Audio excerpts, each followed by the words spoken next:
Баршаңызға қайырлы күн. Бүгін мен сіздермен ореховый соустың рецептімен бөліскелі отырмын. Бұл ерекше соустың дәмі тіл үйіреді. Әсіресе тауық етінен жасалған салаттарға пайдаланған жөн.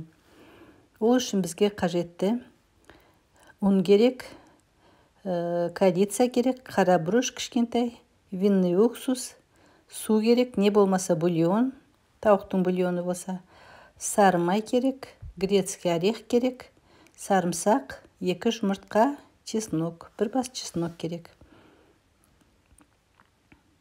Енді кірісейік жасауға. Менің каналыма әрине тіркеліп, жанында қоңыраушаны басып қойыңыздар. Сонда менің әртүрлі ерекше рецепттерім сізге бірінші көрініп тұратын болады. Так, жәнегі сарымсағымызды блендерден өткізіп алдық. Оны бөлек отқа қою үшін басқа бір ыдысқа салып, сарымсақтың үстіне жәнегі сармайымызды саламыз. Сармайымызды салып, отқа қоямыз, баяу отқа. Сармай сәл ерігенше араластырамыз. Сармай еріп болғаннан кейін үстіне жәнегі ұнымызды саламыз. Жарты қасық ұнымызды салып, жақсылап араластырамыз.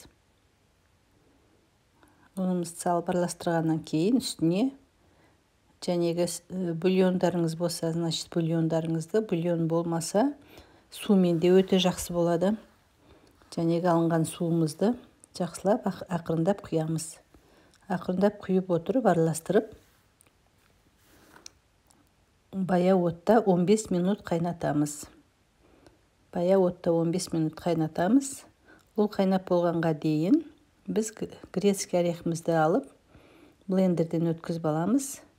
Чесногын қосып, чеснок пен грецкий орехтен кейін үстіне корицасын саламыз, бұрышын саламыз. Бұны да басқа ыдысқа салып аламыз. Бұны да аздап ысытамыз. Сондықтан винный уксусын құямыз. Жұмыртқаның 2 сарысын саламыз. Сол мына жерде түспей қалыпты.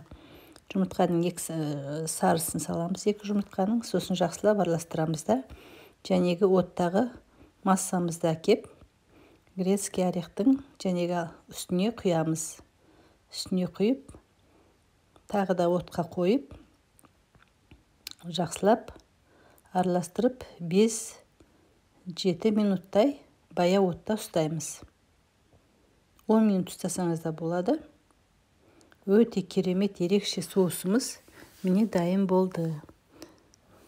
Бұл әсіресе мен красный бархат атты салатқа, басқа да салаттарға келетін ореховый соусымыз. Назарларыңызға рахмет.